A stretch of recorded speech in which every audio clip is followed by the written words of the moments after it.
마가복음 15장 38절부터 끝절 47절까지의 말씀을 저와 여러분이 한 절씩 교독하겠습니다. 이에 성소 휘장이 위로부터 아래까지 찢어져 둘이 되니라. 예수를 향하여 섰던 백부장이 그렇게 숨지심을 보고 이르되 이 사람은 진실로 하나님의 아들이었도다 하더라. 멀리서 바라보는 여자들도 있었는데 그 중에 막달라 마리아와 또 작은 야고보와 요새 어머니 마리아와 또 살로메가 있었으니 이들은 예수께서 갈릴리에 계실 때에 따르며 섬기던 자들이요 또 이외에 예수와 함께 예루살렘에 올라온 여자들도 많이 있었더라. 이날은 준비일 곧 안식일 전날이므로 저물었을 때에 아리마대 사람 요셉이 와서 당돌이 빌라도에게 들어가 예수의 시체를 달라 하니 이 사람은 존경받는 공의원이요 하나님의 나라를 기다리는 자라. 빌라도는 예수께서 벌써 죽었을까 하고 이상히 여겨 백부장을 불러 죽은 지가 오래냐 묻고 백부장에게 알아본 후에 요셉에게 시체를 내주는지라. 요셉이 세마포를 사서 예수를 내려다가 그곳으로 싸서 바위 속에 판 무덤에 덮어 넣어두고 돌을 굴려 무덤 문에 놓음에 막달라 마리아와 요새의 어머니 마리아가 예수 둔 곳을 보더라. 아멘. 오늘 어제의 본문과 연결해서 우리가 예수님의 죽음에 대한 이야기를 잠시 나눌까 합니다. 예수님의 죽음이 왜 그리 중요할까? 그리고 왜 이 마가나 또 복음서에 보면 예수님이 죽으신 이후에 그분이 어떻게 장례를 치렀는지에 대해서 비교적 이렇게 소상하게 얘기를 하고 있을까? 그것은 예수님에게도 죽음이 현실이었기 때문입니다. 죽음은 사실 심각합니다. 우리가 예수를 믿고 소망을 가졌기 때문에 그 소망 가운데서 죽음을 극복하고 그 두려움을 극복하고 살긴 하지만 죽음 자체는 상당히 두려운 일입니다. 예수 안 믿는 사람들 보십시오. 이 죽음 때문에 별의별 이상한 행위까지 다 하지 않습니까? 죽음을 연기하고 싶으면 어떻게든 연기하려고 하고 또 이 죽음이라는 것을 극복하기 위해서 무슨 종교적인 행위를 하든 심리적인 행위를 하든 뭘 하든지 간에 심지어는 의학을 동원하든 과학을 동원하든 이 죽음이라는 문제를 극복하려고 모든 행위나 모든 시도를 다 합니다. 죽음은 그만큼 두려운 일입니다. 차라리 확실하게 없어진다. 이 선이 그런 말이 있듯이 없어진다 그러면 사람들이 확신을 가지고 그렇게 얘기할 텐데 그것도 아니고 죽음 이후에 모든 것이 불확실하게 느껴지는 사람들에게 불안하니까 이 죽음의 문제는 인류를 계속해서 괴롭혀왔던 문제입니다. 영웅도 죽으면 끝입니다. 위대한 제국도 그 사람이 죽으면 얼마 안 있어서 무너지곤 했습니다. 그러니까 이 죽음의 문제는 인류에게 가져다 준 제일 커다란 숙제입니다. 한편으로는 죽음이 있기 때문에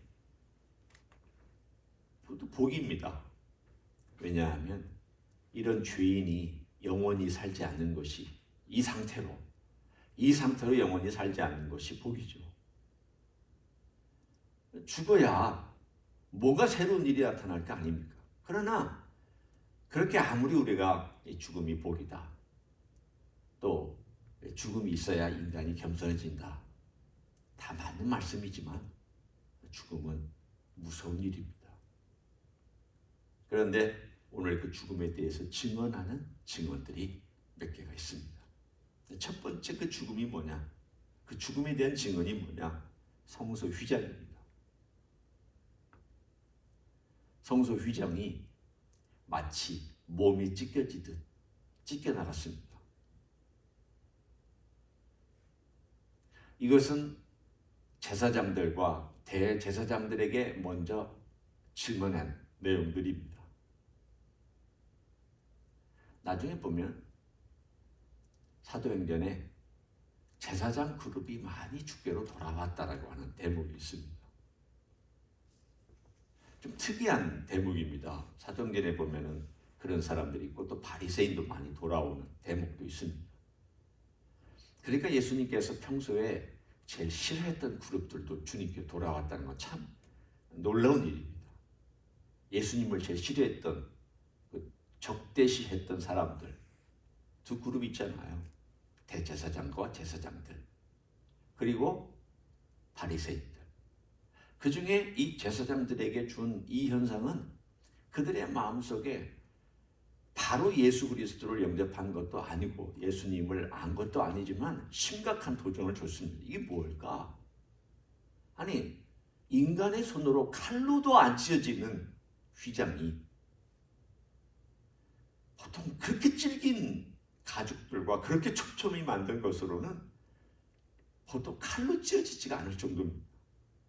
그런데도 그게 반으로 정확하게 잘라져 버리고 찢어져 버리고 그래서 지성소 내부가 훤히 보일 정도가 됐다는 것은 이건 제사장들에게는 대단한 사건입니다. 충격적인 사건입니다. 이게 뭘까? 이게 뭘까? 제일 먼저 사람이 증언하기 전에 하나님의 성전에 있었던 휘장이 증언했습니다. 두 번째는 이방인이 증언합니다. 예수를 향하여 섰던 백부장이라고 되어 있습니다. 로마인입니다. 사형을 집행했던 장본인입니다. 이 장본인이 그렇게 순지심을 보고 이 사람은 진실로 하나님의 아들이었도다라고 과거형으로 얘기를 했습니다. 그러니까 이 사람도 예수님을 바로 믿은 건 아닙니다. 그러나 이 사람은 뭔가 이상한 걸 느꼈습니다. 이렇게 죽을 수가 없다. 인간이라면 인간의 심성을 가진 존재라면 이렇게 죽을 수는 없다. 백부장이니까 십자가형을 언도받고 또 사람들이 죽어가는 것을 많이 보았을 거 아닙니까? 100이면 100 다 저주하고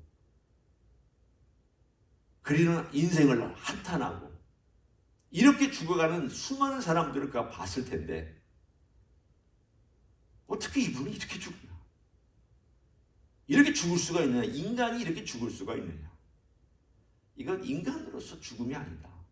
하나님의 아들만이 할 수 있는 그런 특이한 죽음이다라는 걸 고백한 대목이 두 번째 증언입니다. 세 번째 증언은 여자들입니다. 거기에 보면은 막달라 마리아, 우리가 잘 알고 있는 막달라 마리아가 있고요. 작은 야고보와 요새의 어머니 마리아, 예수님의 동생들의 이름입니다. 작은 야고보란 말은 사도 야고보가 아닌 예수님의 첫 번째 동생 야고보, 두 번째 동생 요새 혹은 요셉의 어머니 마리아, 그러니까 예수님의 어머니 마리아죠. 살로메, 요한과 야고보의 어머니, 예수님의 가장 수제자였던 두 사람, 베드로 빼고 그 어머니 외에 많은 여인들이 그 죽음을 지켜봤다고 그랬습니다. 그리고 이 여인들은 아마도 나중에 장례할 때에 예수님의 시신을 수습해서 장례를 치르는 데에 도와주었던 여인이었을 것입니다. 네 번째 증인은 여기에 아리마대 사람 요셉이란 사람이 나옵니다. 우리가 오늘 읽었던 본문이죠. 아리마대 사람 요셉이 와서 당돌이 빌라도에게 들어가서 달라. 시체를 달라. 그래서 이 사람은 공회원입니다. 우리가 흔히 사내들이라고 말하는 공회원의 한 사람이 예수님이 돌아가신 다음에 자신이 예수님의 제자였다라는 것을 공공연하게 드러냈습니다. 그리고 이 사람이 예수님을 데려다가 그 시체를 데려다가 장사를 지냈습니다. 장례했습니다. 자, 이제 우리가 상상력을 동원합니다. 예수님의 시체가 이 앞에 놓여 있습니다. 그러면 얼마나 피가 많이 묻어 있겠습니까? 우리가 영화에서 혹은 그런 장면에서 우리가 본 것을 상상력을 동원해도 아마 그 영화도 그분의 그 모습을 다 대변해내지는 못할 것입니다. 온몸에 상처가 있습니다. 온몸에 채찍 자국이 있습니다.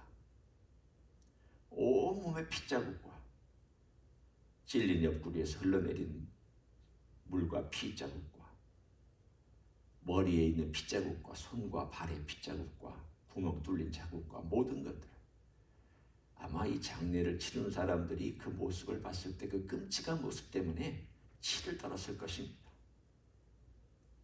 인간이 이렇게 잔인하게 죽을 수도 있구나. 비참하게 죽을 수도 있겠구나. 심지어는 신앙을 가졌던 사람들이 그 예수님의 시체를 닦으면서 그 피를 다 제거해야 되잖아. 다 닦아주고 다 모든 것들을 깨끗하게 만들기 위해서 그 모든 것들을 한다.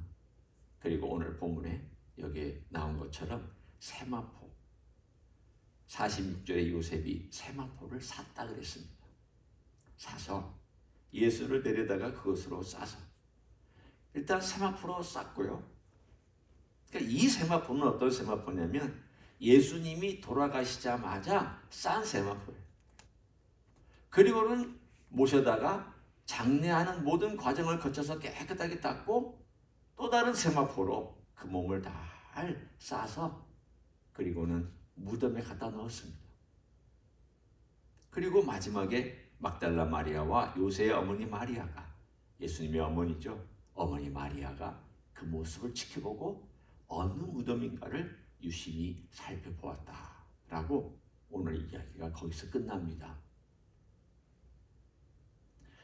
여러분, 왜 예수의 죽음이 중요합니까? 왜 제가 이렇게 이야기를 길게 이런 증인들이 얘기하는 이야기를 여러분에게 해드렸습니다. 예수님도 실제로 죽었다는 것입니다. 희한하죠? 우리를 만든 분이 죽었다. 인간을 창조한 분이 죽었다. 사실은 이게 말이 안 됩니다. 그런데 이 땅에 육신을 입고 온 예수님도 죽음을 맞이할 수 있었다라는 것이 오늘 이야기입니다. 이게 진짜 육신이구나. 이게 진짜 육신이 아니면 안 죽습니다. 진짜 육신이기 때문에 죽으신 것입니다. 그러면 진짜 육신이기 때문에 우리가 겪었던 모든 것들도 사실입니다. 고통도 사실이고 그분이 배고팠다는 것도 사실이고 그분이 피곤했다는 것도 사실이고 그분이 이 땅 위에서 사람들과 함께 같이 즐기면서 드셨다는 것도 사실이고 그분이 먼지가 발에 쌓여서 발을 씻겨 드려야만 했던 것도 사실이고 그분의 그 모든 것들이 다 사실인 것이 오늘 이 죽음이라고 하는 한마디 속에서 다 들어있습니다. 그분은 우리가 가진 육신을 그대로 입었다라는 것을 명확하게 말씀합니다. 이분도 죽을 수 있었다. 죽을 수 있었다. 죽음이 진짜였다. 어제는 이분의 죽음이 우리의 죄 때문에 죽은 거라는 사실을, 우리의 죄를 뒤집어서 죽은 거라는 사실을 얘기하고 그걸 함께 나눴지만 오늘은 그것도 뭐 중요하지만 이분이 가진 육신이 진짜 육신이었다라는 겁니다. 가짜가 아닙니다. 하나님의 아들이 그냥 인간의 육신의 몸으로처럼 보이는 그러한 모습으로 와서 인간과 함께 33년을 사시다가 그리고 십자가형을 언도받고 십자가에서 죽으셨는데 그 육신은 우리하고 좀 다른 육신이었다? 아닙니다. 똑같은 육신입니다. 똑같이 아프고 힘들고 괴롭고 피곤하고 지치고 잠자야 되고 숙면을 취해야 되고 머리를 대고 주무셔야 되고, 심지어는 피곤하면 코도 고셔야 되고. 이게 예수님이었다는 거예요. 이런 분이 하나님의 아들로서 이 땅에 오셔서 죽음이라고 하는 것을 맛보고, 자기가 만든 사람들이, 그 사람들이 예수님의 시체를 만지고, 그 예수님의 시체를 만지면서 닦아드리고, 피를 없애드리고, 수의를 입혀드리고, 그리고 그 몸을 들어다가 무덤에 갖다 놨다. 이게 죽음의 현실입니다. 예수님은 이렇게 진짜 죽으셨다. 창조주이신 분이, 하나님의 아들이신 분이 이렇게 죽어야만 했다. 죽음이라는 것이 이렇게 무서운 것이고, 하나님의 아들도 이 죽음을 직면하고 무덤까지 가셔야만 했다. 우리에게 도전하잖아요. 왜 이렇게까지 죽어야 되느냐? 십자가에서 죽으시고 시체가 되셔야 됐고 무덤에 가셔야만 했는 이 모든 사실들이 왜 이렇게까지 되어야 되느냐라고 우리에게 묻고 있습니다. 예수님은 우리가 갔었어야만 했던 길을 가주신 분입니다. 물론 우리는 이 땅에 예수님이 우리가 살아있는 동안에 오시지 않으면 죽죠. 이 죽음의 길 걸어가지만, 그러나 죽음의 길을 걸어가지만 먼저 주님께서 가주신 그 길 때문에 우리에게는 소망이라는 게 있습니다. 이게 전부가 아닌 것을 알고 있기 때문에요. 그리고 예수님이 걸어가셨기 때문에 그분이 우리를 제일 잘 아신다는 것까지도 우리는 이제는 압니다. 죽음까지도 가셨던 분. 그러면 내가 가는 죽음의 길도 아신다. 절망해 보셨던 분이 내 절망도 아시고, 아파봤던 분이 내 아픔도 아시고, 버림받았던 경험을 했던 분이 내가 버림받았던 경험도 아시고, 내가 이렇게 슬픈 가운데도 미래가 어떻게 될까라고 안절부절하지 못할 때에도 주님도 그것도 아시고, 아신다는 게 그냥 창조주로서 짐작하는 아심이 아닙니다. 창조주니까 인간이 되시기 전에 우리를 아시겠죠. 하나님이 아신다 하는. 그렇지만 이제 그 아시는 레벨이 다르다는 겁니다. 여성이 애를 낳고 나서 애를 낳는 어머니가 돼서 애를 낳고 있는 그 산모에게 가서 얘기해 줄 수 있는 경험이 있잖아요. 목사가 가서 아프고 계시겠다고 잘 감당하시라고. 이 말은 그게 유료가 안 됩니다. 목사가 뭘 압니까?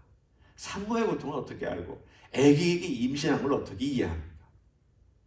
제가 가지고 있는 약간의 어떤 그 수술한 고통을 통해서 조금 공감해주는 정도의 머물지 제가 이해 못하잖아요.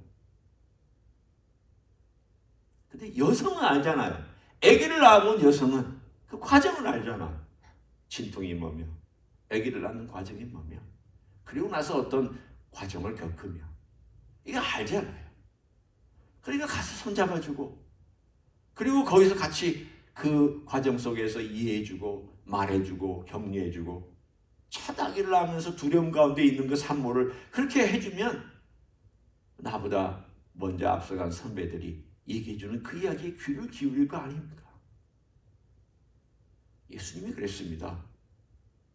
예수님이 죽음의 길 먼저 가셨고, 그 죽음이라는 게 먼저 하셨고, 우리가 죽는 죽음보다도 더 비참한 죽음을 죽으셨고, 그리고 무덤에 가셨고, 그것도 자기 무덤이 아닌 남의 무덤에 가셨고, 그리고 가장 잔인하게 죽임을 당하셨고, 이런 분이 우리를 이해하지 못할 게 무엇이 있습니까? 오늘 이 죽음 앞에 우리는 다시 한번 주님이 이렇게까지 하셔야 되구나. 주님이 여기까지 낮아지셨구나. 이렇게까지 우리를 사랑하셔서 여기까지 하셨구나. 흉내낸 게 아니구나. 모방한 게 아니구나. 이건 진짜다. 사랑의 진짜는 희생했을 때 알아봅니다. 진짜 사랑은 몸으로 보여줬을 때 알아봅니다.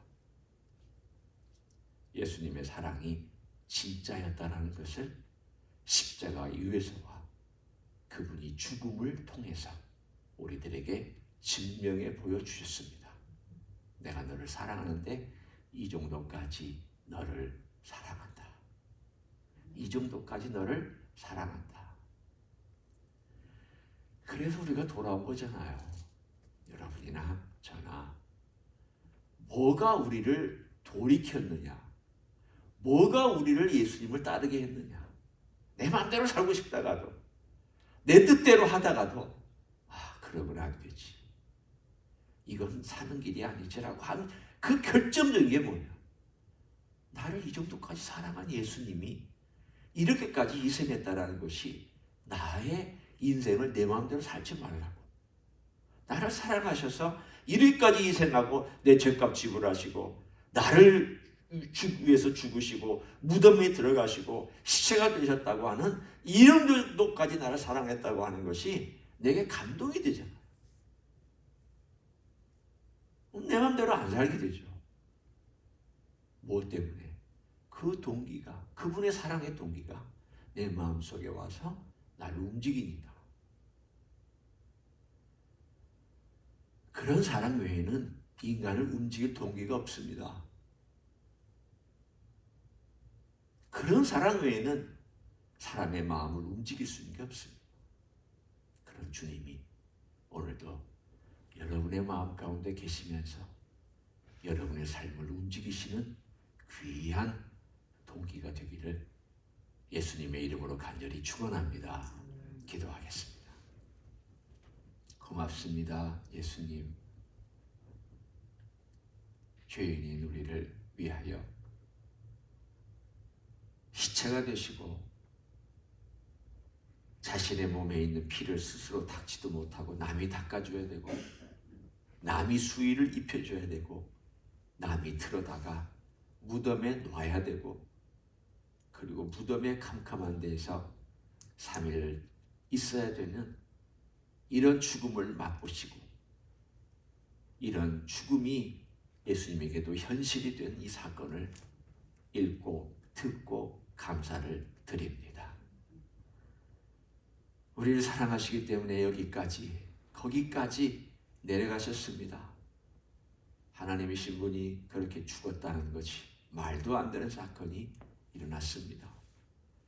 우리를 지으신 분이 인간의 손에 의해서 장례를 치렀다는 것이 이게 복음이고 이게 사랑의 이야기고 이게 우리들에게 들려주고 싶은 마가의 또한 이야기이기도 하니 감사를 드립니다. 고맙습니다. 그 사랑이 우리의 마음을 움직입니다. 그 사랑으로 다시 한번 일어섭니다. 그 사랑 때문에 다시 한번 주님 바라봅니다. 새롭게 살기로 작정합니다. 그 사랑으로 오늘도 우리를 인도하여 주시옵소서.